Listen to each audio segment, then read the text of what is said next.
Film മേക്കിങ്ങിൽ tech വളരെ ഫാസ്റ്റായിട്ട് advance ചെയ്തുകൊണ്ടിരിക്കുകയാണെങ്കിൽ കൂടി കളർ ഗ്രേഡിങ്ങിലേക്ക് വരുമ്പോൾ എല്ലാവരും തന്നെ ആ ഒരു പഴയ ഒരു ഫിലിമിൻ്റെ സ്മൂത്ത് ലുക്കിലോട്ട് തിരിച്ചു പോകാനാണ് കൂടുതൽ ശ്രമിക്കുന്നത്. അതിന് കാരണം ചിലപ്പോൾ ഫിലിമിൻ്റെ ആ ഒരു പഞ്ചി കോൺട്രാസ്റ്റ് ലുക്കും അല്ലെങ്കിൽ ഒരു ഓർഗാനിക് സ്മൂത്ത് ലുക്കും ഒക്കെ ഉള്ളത് കൊണ്ടായിരിക്കാം. അല്ലെങ്കിൽ ചിലപ്പോൾ ആ ഒരു നൊസ്റ്റാൾജിക് ഫീലിംഗ് അതിനകത്ത് നിന്ന് നമുക്ക് ഇപ്പോഴും കിട്ടുന്നതുകൊണ്ടായിരിക്കാം. പുതിയ ഡിജിറ്റൽ സെൻസറുകൾ ആ ഇമേജ് ഭയങ്കര ഷാർപ്പായിട്ടും ഭയങ്കര ക്ലീനാക്കി വെച്ചിട്ട് ആ ഒരു ഓർഗാനിക് ലുക്ക് നഷ്ടപ്പെട്ടു പോകുന്നത് കൊണ്ടായിരിക്കാം.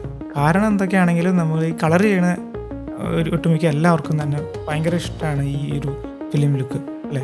ഈ വീഡിയോയിൽ ഒരു ഡീഹാൻസർ എന്ന് പറഞ്ഞൊരു ഫിലിം എമുലേഷൻ പ്ലഗിനെ പറ്റി സംസാരിക്കാനാണ് വന്നിരിക്കുന്നത്. ഡീഹാൻസർ എന്താണെന്ന് അറിയില്ലാത്തവർക്ക് വേണ്ടിയിട്ട് പറയാം.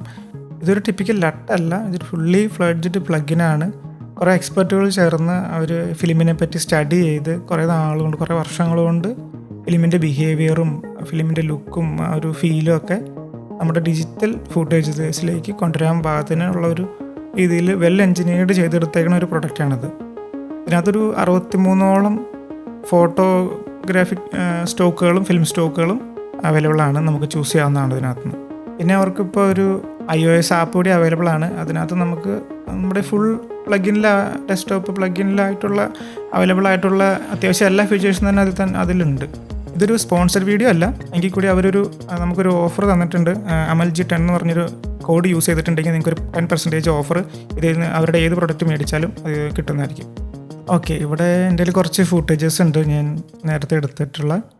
അതിനകത്ത് ഞാൻ ഓൾറെഡി കളർ ഗ്രേഡ് ചെയ്ത് വെച്ചിരിക്കുന്നതാണ്. കാരണം ഞാനിത് ലൈവായിട്ട് കളർ ഗ്രേഡ് ചെയ്യാൻ നിന്നിട്ടുണ്ടെങ്കിൽ ഒരുപാട് ടൈം എടുക്കും. അപ്പോൾ ഈ ഒരു വീഡിയോ ഒത്തിരി ലെങ്തി ആയിപ്പോവും.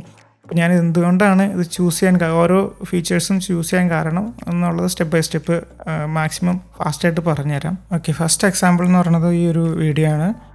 ഈ ഒരു സിറ്റിയിലുള്ളൊരു സീനാണ്. ഇത് സൺസെറ്റ് ടൈമിൽ ഞാൻ എടുത്താണ്. ബിൽഡിങ്ങുകളുടെ അകത്തുനിന്നുള്ള യെല്ലോ ലൈറ്റും പിന്നെ സ്കൈയിൽ ബ്ലൂ കളറും ഒക്കെ കൂടിയിട്ട് ഒരു നല്ല ഇൻട്രസ്റ്റിംഗ് ആയിട്ടുള്ളൊരിതായിട്ട് തോന്നി. അതുകൊണ്ടാണ് ഇത് സെലക്ട് ചെയ്തത്. ഇതാണ് എൻ്റെ നോട്ടറി സ്ട്രക്ചർ. നോയിസ് ക്യാൻസലേഷൻ നോട്ടിന് ശേഷം CST. പിന്നെ CSTയിൽ ബ്ലാക്ക് മാജിക് കളേഴ്സിൽ നിന്ന് ഡാവിൻസി വൈറ്റ് ഗാമറ്റിലോട്ടാണ്. ബ്ലാക്ക് മാജിക് Gen 5ൽ നിന്ന് ഡാവിൻസി വൈറ്റ് ഗാമറ്റിലോട്ട് കൺവേർട്ട് ചെയ്തിരിക്കുകയാണ്. കളർ മാനേജ്മെൻറ്റിനെ പറ്റി ഞാൻ കൂടുതലായിട്ട് എക്സ്പ്ലെയിൻ ചെയ്യുന്നില്ല, കാരണം നിങ്ങൾക്ക് ഇഷ്ടംപോലെ വീഡിയോസ് എക്സ്പെർട്ടുകൾ ചെയ്തിരിക്കുന്ന ഇഷ്ടംപോലെ വീഡിയോസ് യൂട്യൂബിൽ നിങ്ങൾക്ക് കാണാവുന്നതാണ്. അടുത്ത നോഡ് എക്സ്പോഷർ നോഡാണ്. അടുത്തത് സാച്ചുറേഷൻ നോഡാണ്. ദെൻ CST അഗെയിൻ, അത് ഡാവിൻസി വൈറ്റ് ഗാമറ്റിൽ നിന്നും തിരിച്ച് ബ്ലാക്ക് മാജിക് കളേഴ്സിലേക്ക്, എന്നിട്ട് അതാണ് ഡീഹാൻസറിലേക്ക് ഫീഡ് ചെയ്തിരിക്കുന്നത്. എന്നിട്ട് പിന്നെ ഡീഹാൻസറിൻ്റെ അകത്ത് ഞാൻ ക്യാമറ പ്രൊഫൈലിൽ ബ്ലാക്ക് മാജിക് 6K ചൂസ് ചെയ്തിരിക്കുകയാണ്. വളരെ സിമ്പിളായിട്ടുള്ള ഓപ്ഷൻസാണ്. അതിനുശേഷം ഞാൻ സാധാരണ ചെയ്യാറ് ഒരു ഫിലിം പ്രിൻറ്റ് സെലക്ട് ചെയ്യും ആദ്യം തന്നെ. അതിൻ്റെ ഒപ്പം തന്നെ ഒരു മാച്ചിങ് ഫിലിം സ്റ്റോക്കും കൂടി അതിന് പറ്റിയ രീതിയിലുള്ള ഒരു സ്റ്റോക്കും കൂടി സെലക്ട് ചെയ്യും. ഓക്കെ, ഞാൻ ആദ്യം തന്നെ എല്ലാ ഓപ്ഷനുകളും ഫീച്ചേഴ്സും ഓഫ് ചെയ്യുക. അതിന് ശേഷം 1 by 1 ആയിട്ട് ഓരോന്ന് എക്സ്പ്ലെയിൻ ചെയ്തുകൊണ്ട് ഞാനത് ഓണാക്കാം. അപ്പോൾ നിങ്ങൾക്ക് അതിൻ്റെ എങ്ങനെയാണ് ആ grade step by step RX 709 നിന്നും ഫുള്ളി ഗ്രേഡഡ് ഇമേജിലോട്ട് വരുന്നത് കാണാവുന്നതാണ്. ഞാൻ ഡീഹാൻസർ അപ്ലൈ ചെയ്യുന്നതിന് മുമ്പ് ഒരുപാട് കളർ കറക്ഷനോ ഒത്തിരി ഗ്രേഡിങ്ങൊന്നും ചെയ്യാൻ നിൽക്കാറില്ല. കാരണം നമ്മൾ ഡീഹാൻസറിൻ്റെ പ്ലഗിൻ അപ്ലൈ ചെയ്തതിന് ശേഷം പിന്നെ നമുക്ക് ബാക്ക് ആൻഡ് ഫോർത്ത് പോവുകയും അഡ്ജസ്റ്റ്മെൻറ്റ് ബാലൻസൊക്കെ അഡ്ജസ്റ്റ് ചെയ്യുക, വൈറ്റ് ബാലൻസൊക്കെ അഡ്ജസ്റ്റ് ചെയ്യേണ്ടതൊക്കെ വരും. അപ്പോൾ നമ്മൾ നേരത്തെ ഒരുപാട് കളർ ഗ്രേഡ് ചെയ്ത് വെച്ചിട്ട് പിന്നെ ഡീഹാൻസർ അപ്ലൈ ചെയ്ത് നിൽക്കുമ്പോൾ പിന്നെ അതൊരു വേസ്റ്റ് ഓഫ് ടൈം ആയിട്ടാണ് എനിക്ക് തോന്നുന്നത്. ടൈം വേസ്റ്റ് ആയിട്ടാണ് തോന്നുന്നത്. അതുകൊണ്ട് ഞാനത് അങ്ങനെ ചെയ്യാറില്ല. ഡീഹാൻസർ അപ്ലൈ ചെയ്തതിന് ശേഷമാണ് ഞാൻ കൂടുതൽ അഡ്ജസ്റ്റ്മെൻറ്റിനൊക്കെ പോകാറ്. അപ്പോൾ തന്നെ ഇമേജ് ഇപ്പോൾ നോക്കുമ്പോൾ തന്നെ ഒത്തിരി ഓഫാണ്, ഒത്തിരി ഗ്രീനിഷാണ്. ടിൻറ്റ് ഒത്തിരി കയറി വന്നിട്ടുണ്ട് ബിൽഡിങ്ങിലും ഇവിടെയൊക്കെ ആയിട്ട്. ഓക്കെ, ഇപ്പോൾ എല്ലാം ഓഫാക്കി കഴിഞ്ഞു. ഫിലിം പ്രിൻറ്റ് Kodak 2383 ആണ് ഞാൻ ചൂസ് ചെയ്തത്. ഈ matching film stock Kodak Vision 3 500T ആണ് ചൂസ് ചെയ്തത്. രണ്ടും കൂടിയിട്ടുള്ളൊരു കോമ്പിനേഷൻ അടിപൊളിയായിട്ടാണ് എനിക്ക് തോന്നിയേക്കുന്നത്. അതുകൊണ്ടാണ് ഇതിന് ചൂസ് ചെയ്തുള്ളൂ. എന്താ പറയുക, ഒരു കോൺട്രാസ്റ്റ് ലുക്കാണ് ഇതിന്. ജസ്റ്റ് പ്രിൻറ്റ് ഫിലിമും സ്റ്റോക്ക് ഫിലിമും ചൂസ് ചെയ്ത് വഴി മാത്രം തന്നെ ഇതിൻ്റെ ഒരു 80% കളർ ഗ്രേഡിങ് ഏതാണ്ട് ഓക്കെ ആയതുപോലെയാണ് നമുക്ക് തോന്നുന്നത്. അടുത്ത സ്റ്റെപ്പ് എന്ന് പറഞ്ഞു കഴിഞ്ഞാൽ കോൺട്രാസ്റ്റ് ആഡ് ചെയ്യുക എന്നുള്ളതാണ്. അതിന് എക്സ്പാൻഷൻ ടൂളാണ് ഞാൻ യൂസ് ചെയ്യുന്നത്. ഇതിനകത്ത് എക്സ്പാൻഡ് എന്ന് പറഞ്ഞൊരു ഓപ്ഷനാണ് ഡീഹാൻസറിൽ. നമുക്ക് മറ്റേ സാധാ കോൺട്രാസ്റ്റ് പിവോട്ടിനേക്കാളും കുറച്ചുകൂടി കൺട്രോൾഡ് ആയിട്ടുള്ള ഓപ്ഷനാണത്.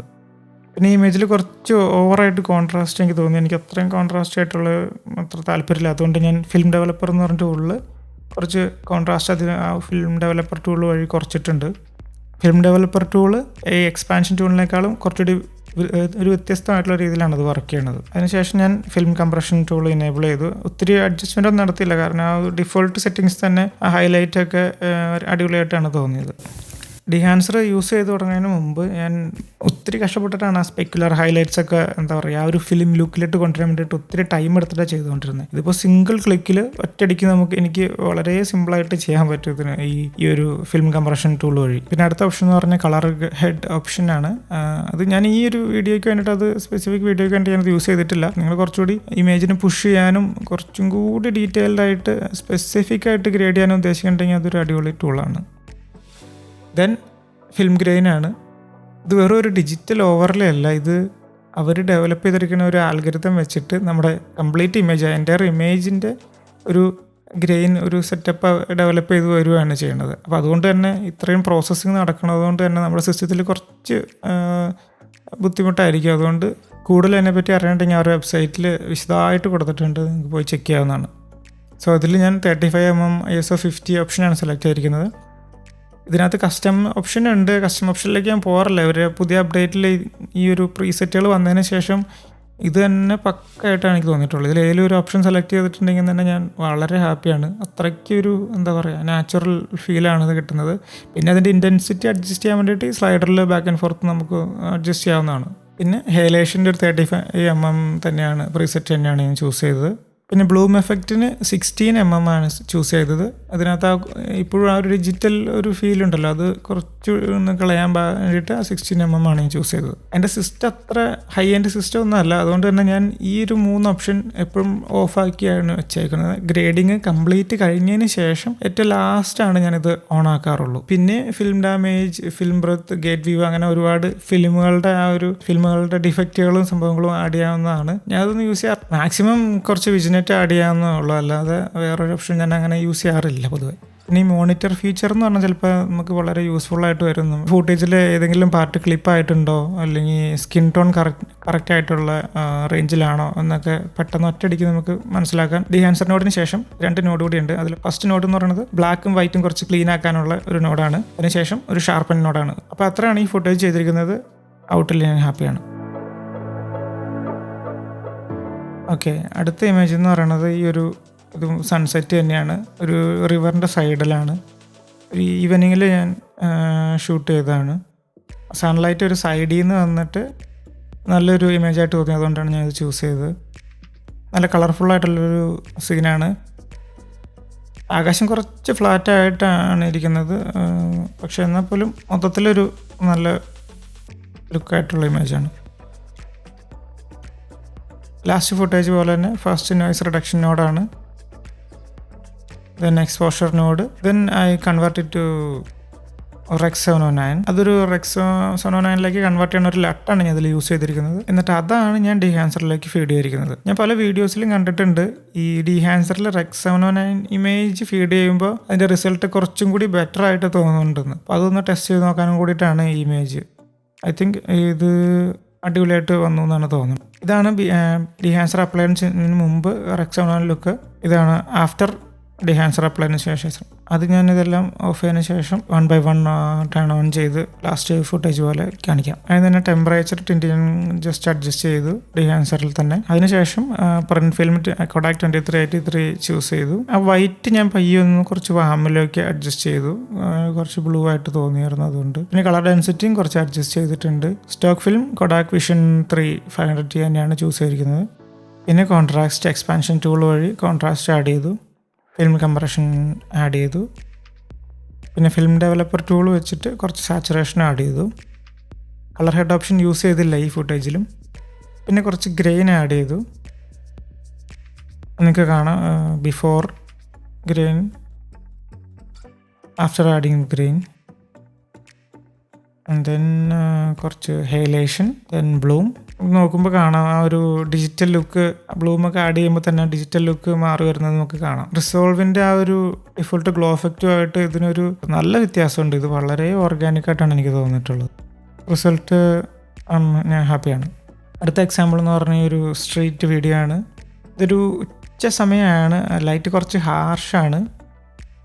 പക്ഷേ എങ്കിലും കുറച്ച് നല്ല കളർഫുള്ളായിട്ട് കുറച്ച് ഭംഗിയുള്ള ഫ്രെയിമായിട്ട് തോന്നി, അതുകൊണ്ടാണ് ഞാൻ യൂസ് ചെയ്തത്. നോട്ടറി സ്ട്രക്ചർ ഏതാണ്ട് സിമിലറാണ് CST ബ്ലാക്ക് മാജിക് കളേഴ്സിൽ നിന്ന് ഡാവിഞ്ചി വൈറ്റ് ഗാമറ്റിലേക്ക്. അത് കഴിഞ്ഞ് എക്സ്പോഷർ അഡ്ജസ്റ്റ്മെൻറ്റ്, ഇനി എക്സ്പോഷർ പയ്യെ ഒന്ന് റെഡ്യൂസ് ചെയ്തിട്ടുണ്ട് അടുത്ത നോഡിൽ. അതിനുശേഷം കുറച്ച് സാച്ചുറേഷൻ ആഡ് ചെയ്തിട്ടുണ്ട്. അതിനുശേഷം കുറച്ച് ഷാർപ്നെസ്, ഈ മിഡ് ടോൺ ഡീറ്റെയിൽ അഡ്ജസ്റ്റ് ചെയ്തിട്ട് ഞാൻ കുറച്ച് ഷാർപ്നെസ് റെഡ്യൂസ് ചെയ്തിട്ടുണ്ട്. അതിനുശേഷം CST ബ്ലാക്ക് മാജിക് കളേഴ്സിലോട്ട് കൺവേർട്ട് ചെയ്തു. ഇതാണ് വെറും റെക്സ് 709 ലുക്ക്, ജസ്റ്റ് കൺവേർട്ടഡ് ആയിട്ടുള്ള ലുക്ക്. ഒട്ടുമിക്ക എല്ലാ ഫുട്ടേജിലും തന്നെ ഞാൻ Kodak 2383 ആണ് യൂസ് ചെയ്തിട്ടുള്ളത്. പക്ഷേ ഇതിന് ഞാൻ Fujifilm 3513 ആണ് യൂസ് ചെയ്തിരിക്കുന്നത്. പിന്നെ ഫിലിം സ്റ്റോക്ക് Kodak Ektar 100 ആണ് യൂസ് ചെയ്തിരിക്കുന്നത്. കാരണം ഇത് കുറച്ചും കൂടി ക്ലീൻ ആയിട്ടുള്ളൊരു ലുക്ക്, സ്റ്റൈലൈസ്ഡ് ആണ് എങ്കിൽ കൂടി കുറച്ചൊരു കൊമേഴ്ഷ്യൽ ലുക്ക് അല്ലേ. കുറച്ച് സാച്ചുറേഷനും കോൺട്രാസ്റ്റും ഫിലിം ഡെവലപ്പർ വഴി ആഡ് ചെയ്തിട്ടുണ്ട്. അപ്പോൾ നിങ്ങൾ ഇവിടെ നോക്കി കാണാം, ഞാൻ എക്സ്പോഷർ കോമ്പൻസേഷൻ ടൂൾ വഴി ഒരു സ്റ്റോപ്പിൽ അധികം ഞാൻ എക്സ്പോഷർ കുറച്ചിട്ടുണ്ട് ഈ ഡിഹാൻസർ വഴി. സാധാരണ ഒരു എക്സ്പോഷർ കുറയ്ക്കുമ്പോൾ കോൺട്രാസ്റ്റ് കൂടുന്ന പോലെ ഇതിൻ്റെ അകത്ത് എക്സ്പോഷർ കോമ്പൻസേഷൻ ടൂളിൽ നമ്മളിപ്പോൾ എക്സ്പോഷർ കുറയ്ക്കുന്നതനുസരിച്ച് കോൺട്രാസ്റ്റ് കൂടില്ല. ഇതാണ് before and after adjusting the contrast, I mean exposure. വളരെ കുറച്ച് ഗ്രെയിൻ ആഡ് ചെയ്തു, കുറച്ച് ഹൈലൈഷൻ ആൻഡ് ബ്ലൂം, അത്രേ ഉള്ളൂ.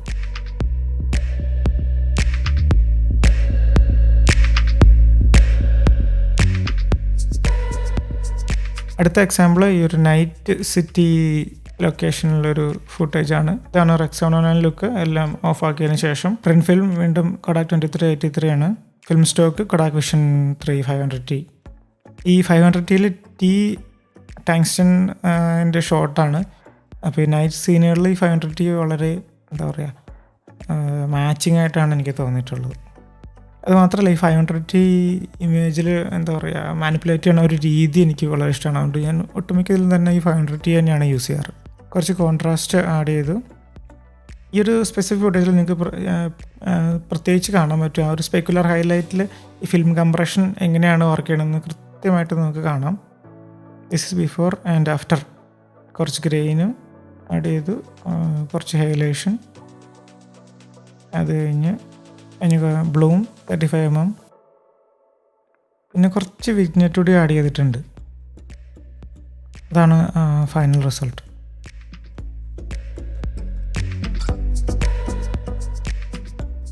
അനദർ എക്സാമ്പിളിൽ ഞാൻ Kodak Vision 350D ആണ് യൂസ് ചെയ്തത്. ഇത് ബിഫോർ ജസ്റ്റ് റെക്സ് 709 ലുക്ക്. ഇതാണ് അതിന് ശേഷം print film stock film apply ചെയ്തതിന് ശേഷം ഉള്ള ലുക്ക്. അടുത്ത എക്സാമ്പിൾ സെയിം Vision 50D. ഇത് ബിഫോർ ആഫ്റ്റർ. ഇത് കാരണം കൊണ്ടാണ് ഞാൻ ഒരുപാട് അഡ്ജസ്റ്റ്മെൻറ്റ് നടത്താതെ ഡിഹാൻസർ ടേൺ ഓഫ് ചെയ്ത് കഴിയുമ്പോൾ തന്നെ ഇമേജ് അത്ര ഒരു ലുക്ക് നാച്ചുറൽ ലുക്ക് അല്ല. അപ്പോൾ അതിലിട്ട് ഒരുപാട് പണിത് കഴിഞ്ഞായിരുന്നെങ്കിൽ ഞാൻ ഇപ്പോൾ ഡിഹാൻസർ ഓൺ ആക്കി കഴിഞ്ഞതിന് ശേഷം ഈ ഒരു ലുക്കിലോട്ട് എല്ലാവർക്കും വരണം. ഒരുപാട് പിന്നെയും പോയി അഡ്ജസ്റ്റ് ചെയ്യേണ്ടി വരും. ഇതാണ് ഫൈനൽ റിസൾട്ട്. അടുത്ത എക്സാമ്പിൾ Kodak 2383 പിന്നെ Kodak Aero Color before and after. കൂടുതൽ ചെയ്യണമെന്നുണ്ട്, പക്ഷേ ഓൾറെഡി വീഡിയോ ലെങ്ത് ആയെന്ന് തോന്നണം. അതുകൊണ്ട് ഞാൻ അവിടെ നിർത്തുകയാണ്. നിങ്ങൾ ഇതിനെപ്പറ്റി കമൻറ്റിൽ അറിയിക്കുക. ഇതൊരു ചീപ്പ് പ്ലഗിനല്ല, പക്ഷെ നമ്മൾ അത്യാവശ്യം കളർ ചെയ്യുന്ന ഒരാളുകൾക്ക്, എസ്പെഷ്യലി എന്നെപ്പോലെ പ്രോ അല്ലാത്തൊരാളുകൾക്ക് ഇത് വളരെ യൂസ്ഫുൾ ആണെന്ന് തന്നെയാണ് എനിക്ക് തോന്നുന്നത്. പിന്നെ എല്ലാ ലിങ്കുകളും ഡീറ്റെയിലുകളും ഞാൻ ആ ഡിസ്ക്രിപ്ഷനിൽ കൊടുക്കുന്നതാണ്. നിങ്ങൾക്ക് അവരുടെ ട്രയൽ വെർഷൻ യൂസ് ചെയ്ത് നോക്കാവുന്നതാണ്. അവരുടെ വെബ്സൈറ്റിൽ പോയി ചെക്ക് ചെയ്ത് നോക്കാവുന്നതാണ്. സോ അത്രേ ഉള്ളൂ. അപ്പോൾ ഇത് ഈ വീഡിയോയിൽ നിന്ന് എന്തെങ്കിലും യൂസ്ഫുൾ ആയിട്ടുള്ള കിട്ടിയെന്ന് വിചാരിക്കുന്നു. അടുത്ത വീഡിയോ കാണാം. ബൈ.